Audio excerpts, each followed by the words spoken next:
রাজনীতি করে। আমি এমপি প্রার্থী দাঁড়াবো সামনে, এই যে বালিয়াবাড়াতে ভোট দিবেন না? কি এমপিতে দাঁড়াবো আমি, হইলেই কবে হুজুর রাজনীতি? কোরআন বুঝো না আগামাতা জানোয়ার গুলে ওরা। কাল উলাইকা কাল আনাম, আমার কথা না, আল্লাহ বলছে উলাইকা কাল আনাম বালহুম আদল, ওরা চতুষ্পদ জানোয়ার জন্তু, বালহুম আদল, কুত্তা শুয়ারের চেয়ে খারাপ যারা কোরআনের কথা বুঝে না। ঠিক না? তুমি কোরআনের কথা বললে যদি বলো রাজনীতি, তোর মতো মুনাফিক বাংলার জমিনে একটাও নাই, কথা বলে ঠিক কিনা? তোর জানাজা হবে কেমনে? মরার পরে তোর কবরের ভিতরে তোর চেহারা শুয়ারের মতো হয়ে যাবে। দেখে নিস তুই বেটা বেদম, কে রাজনীতি করে তুই জানিস না? কোরআন হাদিসের কথা বললে যদি রাজনীতি বলা হয়, মুসলমানের খাবার থেকে নাম কেটে তুই ইহুদি হয়ে যা, খ্রিস্টান হয়ে যা, এটা বলেন ঠিক কিনা? পৃথিবীর সর্বশ্রেষ্ঠ কিতাব হলো কোরআন, এটা হলো সর্বশ্রেষ্ঠ রাজনীতির কিতাব। এরপরে রাজনীতি আছে আছে নাকি? তুমি বুঝবে না, বিশৃঙ্খলা সৃষ্টি করো, তোমার সম্পর্কে আল্লাহ কথা বলতেছে। আমি এখানে এমপি ইলেকশন করতে আইছি না, মেম্বার চেয়ারম্যানে দাঁড়াবো। তুমি বলো হুজুর রাজনীতি করে বেটা বেদ, জন্মের ভিতরে সমস্যা আছে। জিজ্ঞাসা কর তোর মাকে কে জন্ম দিয়েছিল? চাকরি ভয়ঙ্করী,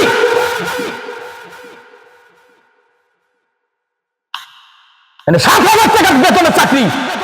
আমার মতো লোক যে কোনো জায়গায় গেলে একটা গার্মেন্টসে চাকরি করে, মূর্খ মানুষ, কিছুই জানে না, ওর বেতন 30,000 আর আমার বেতন 7,000। এই দিয়েই বলো তুমি হুজুরের পিছে লাগো, মারা যা, মৃত্যুর সময় তোর কি কালেমা নসিব হয় নাকি? তুই দেখ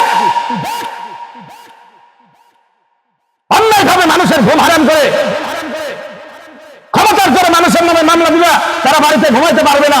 আর তুমি মনে করো আমি মুসলমান হয়ে গেছি, তুইও অশান্তির ভিতরে থাকবি। এই কোরআন সাক্ষী কথা বলেন ঠিক কিনা?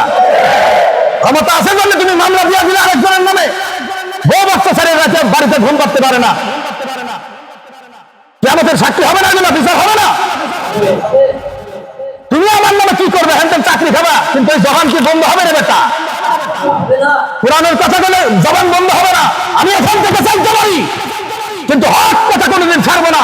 ভুল ভ্রান্তি আমার হতে পারে, আমার চলাফেরা নিয়ে সমালোচনা করবা, কিন্তু কোরআনের কথা বললে যদি সমালোচনা করে, তুই মরার সময় তোর শুয়ারের মতো হয় মরবি, তোর কালেমা যোগ্য না ইনশাআল্লাহ। আলোচনা সমালোচনা করে কোনো সমস্যা নাই, সব কিছু আল্লাহ পাক লিপিবদ্ধ করছে কিয়ামতের মাঠে। এই যে ইকরা কিতাবাক কাফা বিনাফসিকা ইয়াউমা আলাইকা হাসিবা, আল্লাহ পাক বলবে পড়ো, কে কিভাবে কথা বলছিল সব আজকে লিপিবদ্ধ হয়ে যাক। কথাটা ঠিক কিনা? এই যে আল্লাহ রাব্বুল আলামিন তাম পৃথিবীতে আল্লাহর উপরে কে কি ক্ষমতাবান আছে? আরো জোরে বানা আছে? আল্লাহর উপরে যদি ক্ষমতাবান, আল্লাহর উপরে তোমার মতো নেতা 5 বছর পরে নেতা কার খুঁজে পাওয়া যাবে না, হারিকাল দিয়া তোমার যদি তোর মতো খাটাস, পায়খানা করে শুছিস না, ভালো করে পিছিস না, তোকে দেখে যদি আমি ভয় পাইবে, তাহলে তো আমার ইমানই নাই। 25 বছর লেখাপড়া করছি বৃথা, কোরআন হাদিস কিছুই বুঝি নাই। তোর মতো চামচার যদি আমি গোলামি করি, না আমি কারোর গোলামি করতে আসছি, না আমি কারোর চাকরগিরি করতে আসছি। আমি হক কথা বলবো, দিনের জবাব দেওয়ার জন্য এখানে আছি। অল্প বেতনে চাকরি করি কেন? এটা আমার রবের ওয়াদা, সেই ওয়াদা রক্ষা করতে আসছি। সারা দেশের ইমামদের একজনের বেতন 3,000, 4,000, 5 জনের বেতন 2,000, এইরকম বেতন নিয়ে তারা চাকরি করে কেন? দিন ধর্ম রাসূলুল্লাহ যে একটা দায়িত্ব দিয়ে গেছে, সেই দায়িত্ব পালনের জন্য এই হাজার হাজার আলেম ওলামারা অল্প বেতনে চাকরি করে এখন পর্যন্ত মানুষের বাড়ি বাড়ি ভিক্ষা করে যায়, চাল তুলে তুলে দিন ধর্ম শিখাচ্ছে, মানুষের ছেলেদেরকে শিক্ষা দিচ্ছে। শিখো কেন? এই যে আল্লাহ যে দায়িত্ব দিচ্ছে, এই দায়িত্বটা তারা পূরণ করার জন্য। কথা বলে ঠিক কিনা? তাদের বিরুদ্ধে কথা গাও, তোমার আমল কি, তাদের আমল কি, তারা একটু ভোটে মেজে দেখো।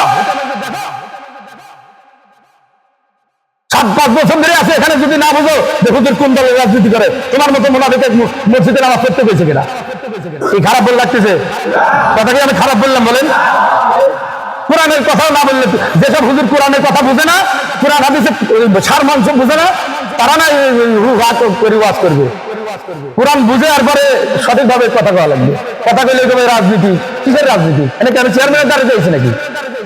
এখানে আছি, এখন আছি, বলবেন যে হুজুর আপনার দরকার নাই, আমি এই দেখবেন এই জহরের আগেই, আসরের আগেই এলাকা ছেড়ে চলে যাবো। কি দরকার পড়ছে আমার? আল্লাহর জমিন কি এত ছোট নাকি? মাস যা 4-5টা গরু ফেললে কত শেষ। কত ছোট মনে করা যাবে না আলেমদের, ঠিক আছে? তোমার বাড়ি চাকর খাটতে আসি নাই, বেটা বেদব রাজনীতি শুনলাকে মায়ের সন্তানের আমার সামনে এসে চাপার বাপ ফালাই দেবো, চাকরি না করলে কি হবে না? কি সমস্যা আছে তখন? ফাউল ফাউল বেদব দিয়ে দেশ বেরিয়ে যাচ্ছে। আল্লাহ হেফাজত করে, বলে না আমি। হ্যাঁ, আমার কথা কি রাগ করলেন? রাগ করলেন নাকি? আমি কিন্তু মসজিদে যান, বাইরেও যান, ঠিক আছে? আমার কোনো পরিবর্তন নাই। আমার ভুল ভ্রান্তি হলে বলতে হবে যে হুজুর আপনার ভুল। আপনি পিছনে যা গিবত করেন, আপনি তো মুনাফিক। আমি কি কোরআনের কথা আপনি বলেন যে হুজুর আজকের থেকে বলবেন না? সবাই এখন ওয়াদা করেন যে হুজুর আপনি আজকের থেকে এইরকম এই কথা বলার দরকার নাই, কোরআন হাদিস হন। আমি দেখেন কাদানি ওয়াজ কেমনে পারি, খালি কাদানি ওয়াজ করেন, আমি কাদানি ওয়াজই করবো, কিছুই যাবো না। রাজি আছেন তাতে? আপনি এরা কি তাফসির করতে যান? এই তাফসির করলে এরকম হবেই, তাফসির করলে এরকম হবেই। তাফসির করবো নাকি গল্প করবো এটা দেন। আমি আরো জোরে দেন, তাফসির করলে হাত তোলেন। এরকম বয়ান কেরা কেরা চান? হাত তুলতে হবে। হাত তোলেন, এটা ঘুরান, ঘুরান, সব ঘুরান, সব ঘুরান, ঘুরান, এটা ঘুরান। না না, মুনাফিকি করবেন না, মুনাফিকি করা যাবে না। এনে দেখেন হাতগুলো দেখেন। তাফসির চান তো? আমার যে স্টাইলের বয়ান এভাবে চলবে নাকি এর থেকে আমি ফিরে যাব? এভাবে চলবে, ঠিক আছে ইনশাল্লাহ। পরে কোনো দুর্ঘটনা ঘটলে কিন্তু আমার দায় নাই। মানুষ এমনিও চলে যায়, অমনিও চলে যায়। যদি মনে করেন ভয়, ওই মুনাফিকদের জন্য ভয়।